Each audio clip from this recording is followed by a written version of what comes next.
All right, well, I'm back on here, and we got a severe thunderstorm warning out here in Jack County, and that's for those clusters of storms. Last update, we were talking about these here, and that's for those clusters of storms that were on the northwest side of the Fort Worth area. They're moving to the northeast here. These are producing some pretty big hail as they make their way to the northeast, and currently. It looks to me like these storms are going to pass barely and just east of Jacksboro, but down towards Perrin and into the Joplin area.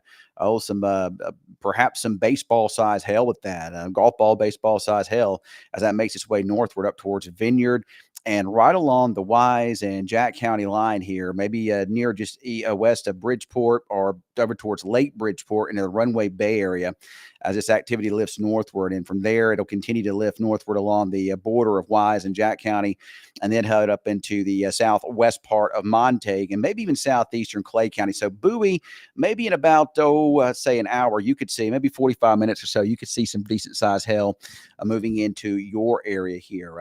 This is a very nasty thunderstorm.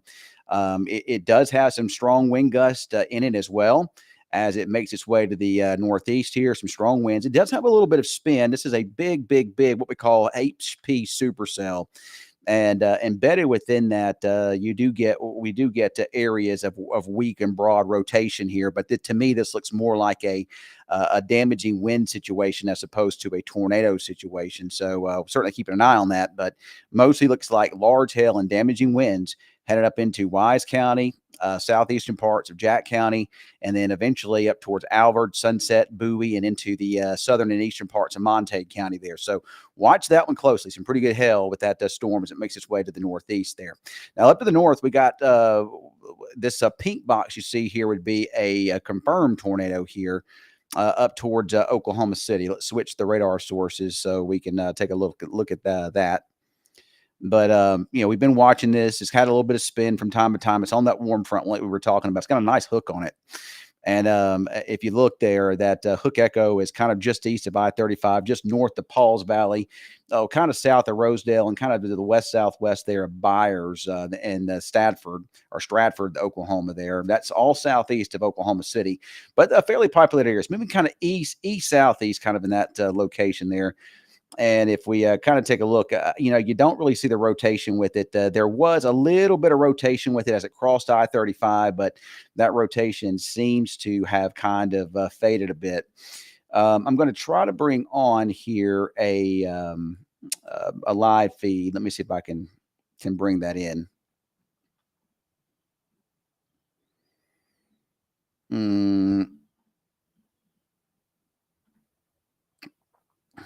Give me a second here.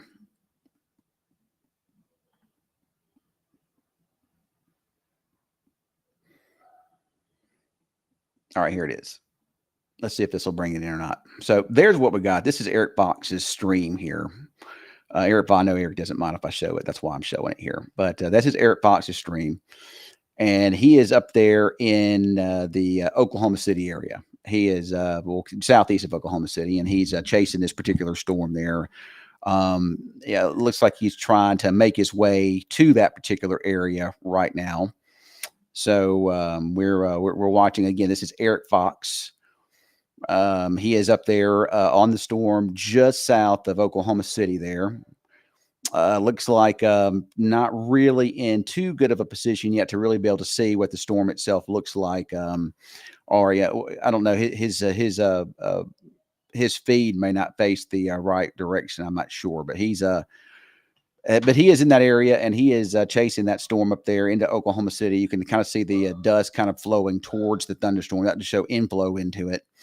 Let's see. He's kind of rounded the bend there a bit. So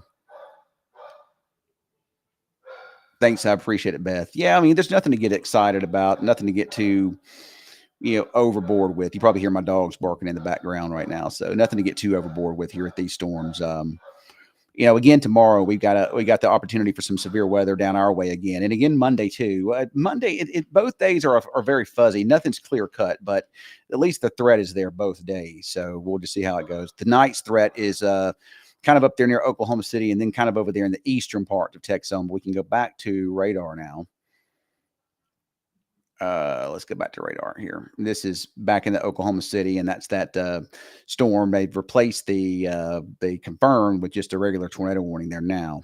Let's go back down to the south, and if we take a look here at the radar out of Fort Worth, let's go back to what we call reflectivity. You've got a cluster of high precipitation thunderstorms there, supercell thunderstorms. Going to produce a lot of heavy rain, perhaps some flooding as they make their way to the north. Some hail in that too, moving to Wise County, heading up towards Decatur. Some flooding there, and some occasionally some heavy downpours mixed with some small hail from time to time. The hail core is approaching the Runaway Bay area, which is very close to Lake Bridgeport. This is continuing to move east, just east of Jacksboro, but kind of moving over the eastern parts of Jack County. Again, your main concern with this storm is heavy rain, hail, and some gusty winds there as it makes its way to the north. Wonder if I've got any chasers on that. I don't think I do. I might have some, but I don't know if I can show those. But this is going to be moving to the north. This is going to move right up here into the southern part of Montague County here really soon. No, that storm is not going to make its way to Duncan. That storm's going to be moving this storm down to the south. It's going to move right up towards Decatur, Bridgeport, and Alvord, head towards Sunset and maybe Bowie, Montague, and St. Joe.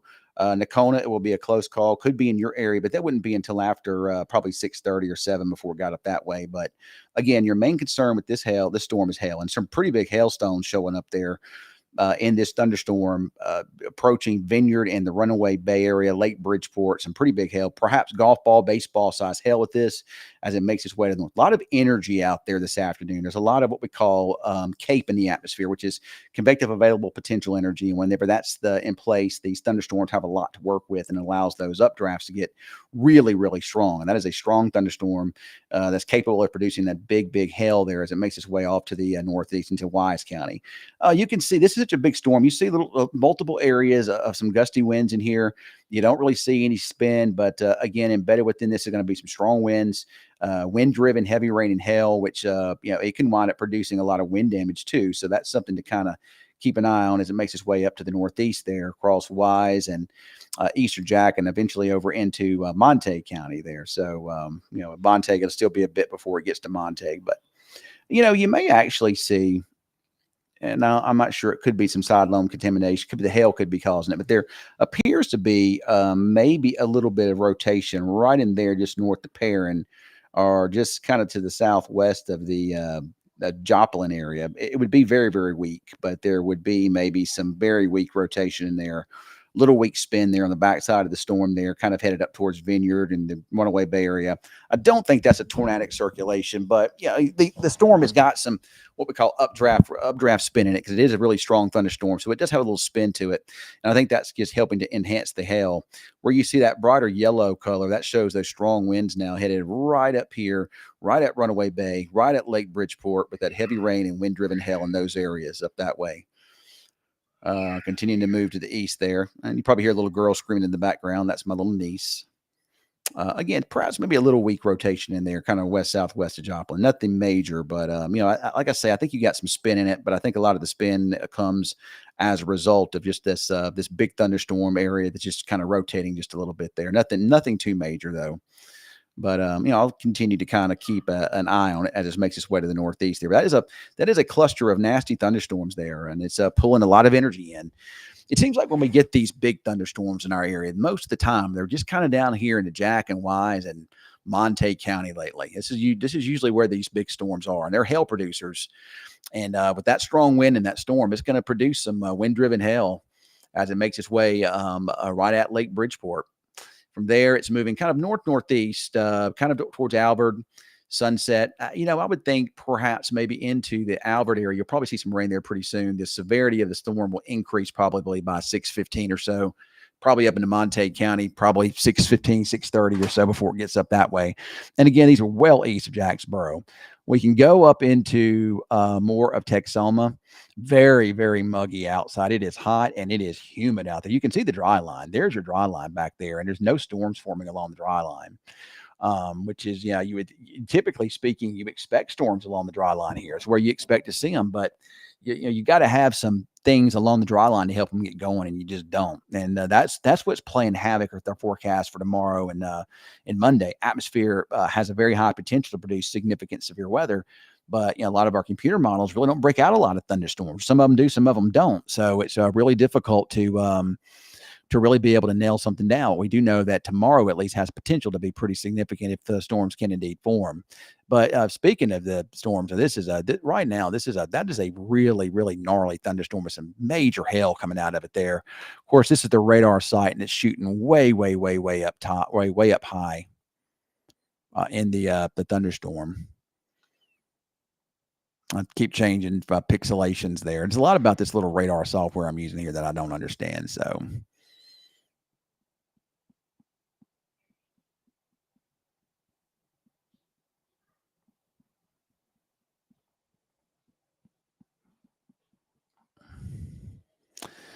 But it does have a little bit of rotation in it. I mean, there's no doubt about it. But I mean, again, supercells spin the updrafts, they spin a little bit. So that's not out of the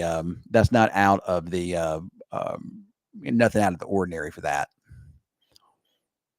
Just a little bit of weak spin, mostly just wind and hail again. And matter of fact, latest runs don't really even have much spin to it anymore. It's mostly just, like I say, I'm just mostly concerned more about wind and hail here than I am anything tornadic. So at least here. Now, if we go back up to the north here on this storm that's south of Oklahoma City, there was a confirmed tornado with this earlier. I never saw it, but I'm sure a lot of good storm chasers up there, and some of the best meteorologists in the world are in that area. So I'm sure they confirmed that there. But it's a big supercell thunderstorm. It's moving due east now. It was moving kind of east southeast, moving due east now. Still got the hook on it there. It's right along that warm front. Along that warm front, there is some spin there, and that's allowing that storm to kind of rotate a bit. I was just looking at some of the parameters, pretty high tornado parameters up there where that supercell is at this point in time. So, but we continue to watch this.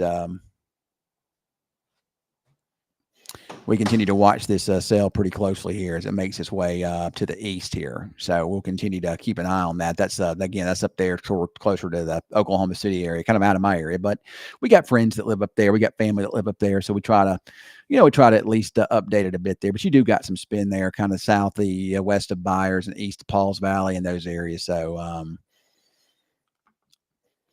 Ty, they're not firing off the dry line, I think, because there's not a lot of